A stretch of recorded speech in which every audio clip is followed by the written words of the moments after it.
Hey, you guys, welcome back. You know, I like to think of this program as your pal Tara's Clubhouse, because you definitely should be relaxed when you come and hang out on the Mountain Views program. You should know that there will be music. It will make you smile. I feel kind of bad. We actually probably should have a cold beer for my next two guests, but I can make up for that in the long run. Just not right now. He's a snowboarder. He goes by the single name. It's kind of the week of Madonna. She gave a big speech last week, so if you only got one name, you want to make it good. Also, a skier is with us this evening. Please, ladies and gentlemen, welcome Flaska and Tanner Hall. What's up, y'all?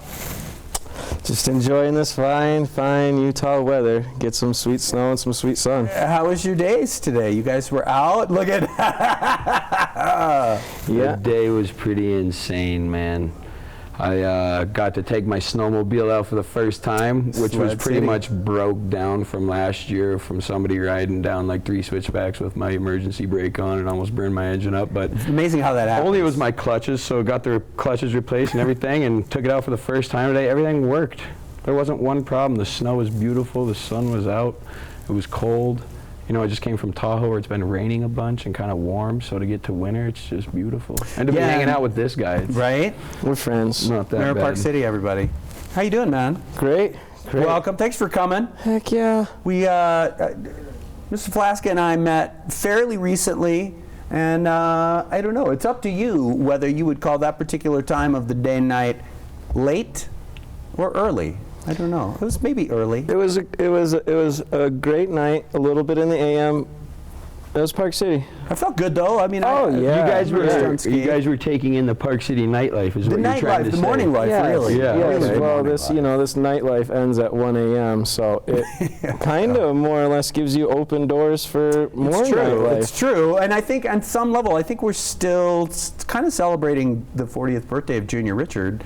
Sure. Which was the blessed event of our coming together. So okay. Junior. Yeah. What's up, brother? Junior, happy birthday, brother. So here I have two guys who do a really cool, and sometimes I forget. I've been here a while now, and you know, I'm an outsider on some level. I don't come from skiing or snowboarding or any of those kinds of lifestyle traditions, but you guys are, it's what you do. That's badass.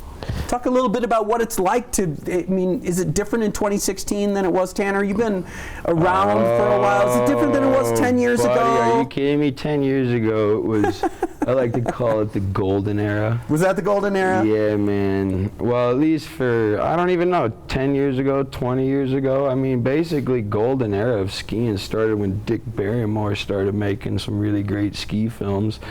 That transpired into, you know, Greg Stump making some really great ski films with Glenn Plake and Scott Schmidt and a couple other guys, and then we kind of came after that generation, you know, where I got to look up to dudes like, you know, Shane McConkey and Kent Kreitler and people like Evan Rapps and stuff like that, and me and CR got to kind of get into the game when we were all young, and it was pretty bananas moving away from Montana to come here at like 15 years old and to move into a nice little condo over here in Pine Brook with like a 24 and a 25-year-old, so I got kind of introduced to the fast life pretty quick, you know what I mean? But like, it was sick because us skiers back in the day, we didn't really care. Like, if you watch the freestyle era back in the 70s, it was all free spirit. If you look at the freestyle era right now, there's a bunch of rules. Everybody looks like they ski the same. Everything's so structured right now, I feel like, and it's kind of like going over into like the world of our type of stuff, you know what I mean? So it's on people like me and Flaska to keep it fresh, you know what I mean? Keep it funky and keep people guessing, because right now you can wake up and know what you're gonna see, what you're gonna hear, all this, and like, just back in the day, I fell in love with skiing because of characters. Glenn Plake, Brad Holmes, like, you know, snowboarding, Sean Palmer, like, they're all characters. You didn't know what they were going to say when they opened their mouth. Whether you liked it or not, you were talking about it. And now it's like, kids are taking PR classes and all this stuff, and they got to learn how to talk to a camera. It's like, just be yourself. It's definitely a different world. I come a little bit more from surfing, where guys like Mickey Dora or the Fletchers, who, still to this day, I mean, Christian Fletcher's been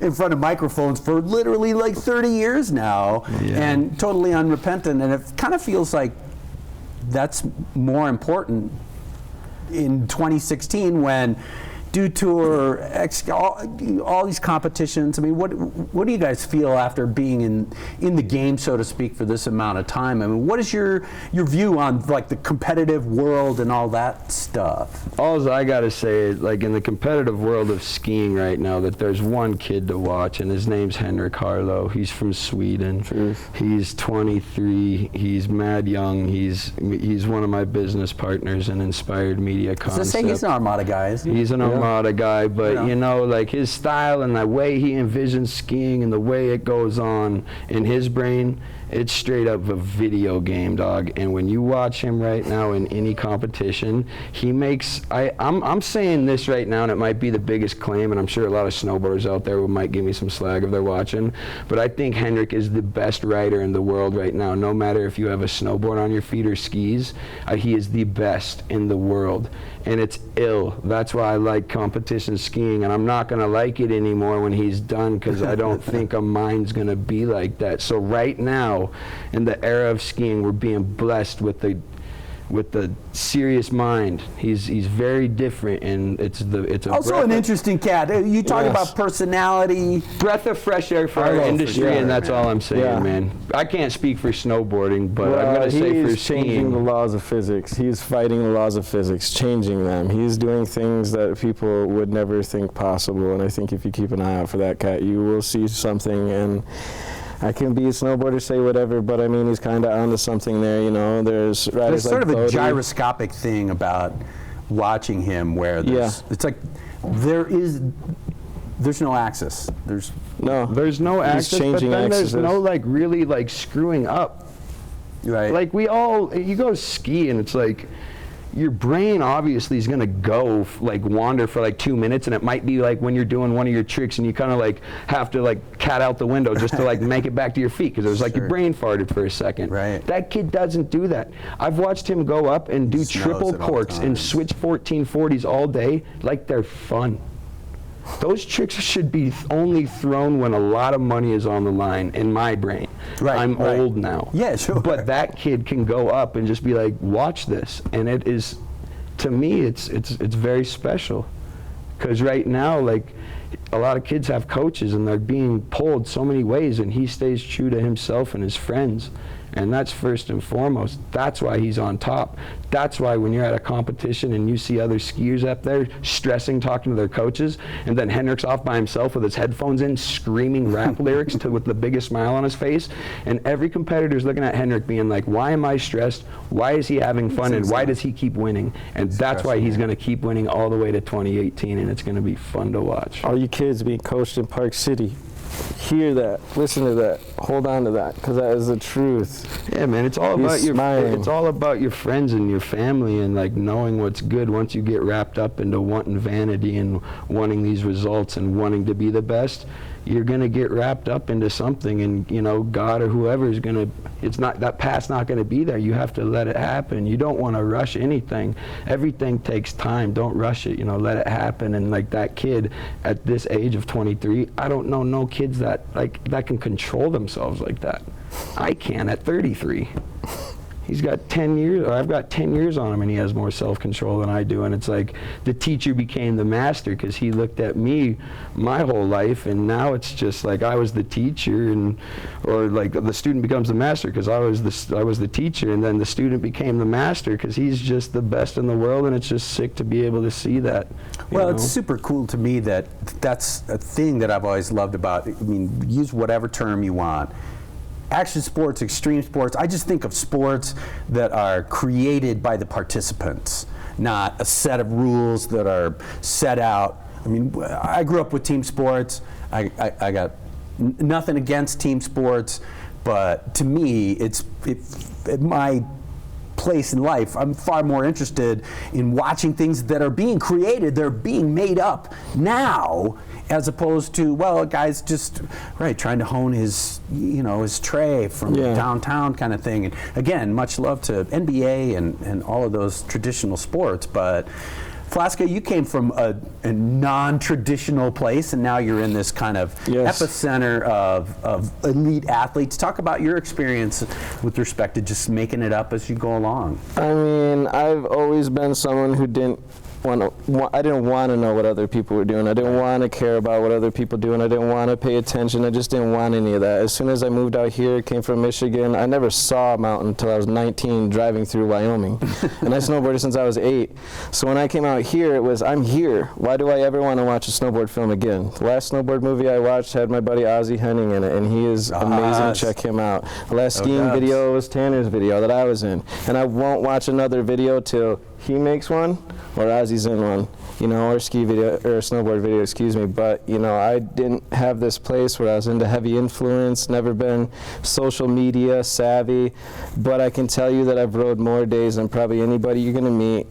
I've counted the days that I've missed on both these hands. I've known Flaska for I don't know how many years, and I just found out he snowboarded last summer.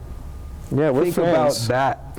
I've known this dude for like 5 years, and just last summer, I found his Instagram, and I remember going over to his house with my phone in hand, being like, "Yo, why didn't you ever tell me? Gee, we could have been getting down for years." Completely under the radar. Humble and Well, and I knew Flaska's name. Nothing about I knew himself. Flaska's name from around town, and we had never met before. Like I said, we met fairly recently. Yeah. And I did say, yeah, I know your name, man. I know who you are, but then just sort of observing you at this party, that is the best. Is to see somebody who's just a human being, a regular person, and then goes out and does something that's amazing, that's mind-blowing. It's like, that's who I want to root for. I don't care if you're snowboarding or surfing or what you're doing. If you're excellent at chess and you bring that kind of passion and originality to it. Well, I had a couple of friends back home. We hung out on the mountain. It was great. We had fun. But my friends were not on the mountain. I didn't make my close friends, the people that I could call, that you could, if you were in Michigan, you could call them at 3 in the morning and they'd pull you out of a ditch if you said you knew me. Those are the kind of friends that I have, and those are the friends I've built, and I didn't build them with snowboarding. I didn't ever ask for anything from it. Here, everybody's a part of it. Everybody's got a finger in it. Everybody's interested in it. Some way. It's but more or less. At some point, you could admit, G, that everybody in the family of snow community and mountains, we all kind of look after each other, more than city people. You know what I mean? No question. I go to cities sometimes and I bug out on how people treat each other up there. Okay. You know what I mean? Even we were talking about this with surfing and stuff, man. Sometimes you get in the water and they're all territorial and stuff. No question. I don't know what I'm doing out there. Right. And if I get punched in the face and called a Hallie and be like, get back to the beach, it's like, buddy, let's see you ski tour up to some gnarly ridge tops and see how I deal with you up there, because at the end of the day, I want you to get out of the mountain. It's completely the opposite. You're like, hey, man, I want you to get out of there. I'd like for you to not die. Those are the people yelling and I at think people us from the mountain ridge. people, we look out for each other, man, because we have a deep appreciation of life, because look at where we all hang out at. We all hang in the mountains every day with fresh air. We're like God's country. Small and town. Beautiful, man. We don't have to deal with the stresses of outside life, and that's why we stay in the mountains. I find that I've definitely become a part of that, in that when I leave, I'm like, whoa, God. You never want to go to the concrete jungle. There's a big reason Bob Marley made one of his best tunes called Concrete Jungle, explaining exactly about city life, Because when you see just cement and you don't see no trees or no vegetation, that's when you're going to see a lot of different opinions flying all over the place, and that's when life can get a little bananas. It's true. Hey, Caitlin, were we able to get some video from these guys? I played it. Oh, I was so... You guys. We played it. We played it. I wasn't dude. looking at the monitor. I didn't get to see I was it. so in the clubhouse. I didn't even get to now. see it. Yeah. How about that? It was all a right. sunny pow day, dude. We were just launching, and it was great. Yeah. It couldn't have been any better. It was our first day out. Nothing too gnarly. Nobody got hurt. Everything worked. It was That's great. right. That is the takeaway from day one is no injuries. No you know. injuries. Just gotta get dude. through. Don't set any Especially, like, records me on and day Flaska one. are over 30. You know, we kind of got You to. know, still the old 29, guys. brother. You're 29?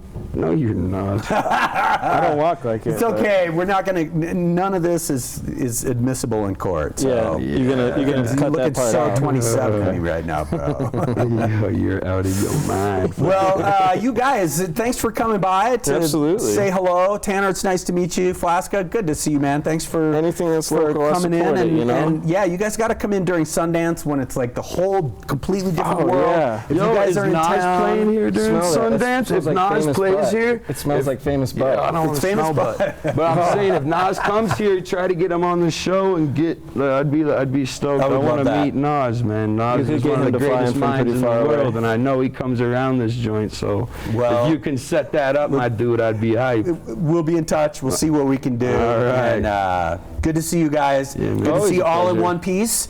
And yeah, bring us some more live television exclusive film. We will. Back country. We will. Yeah, man. We'll Good to come see back you out guys. here and play with you. Awesome. Absolutely. All right, y'all, quick break. I think we got time for a quick weather, but we got a couple more tunes from Harold Henry, so hang tight. We'll be right back.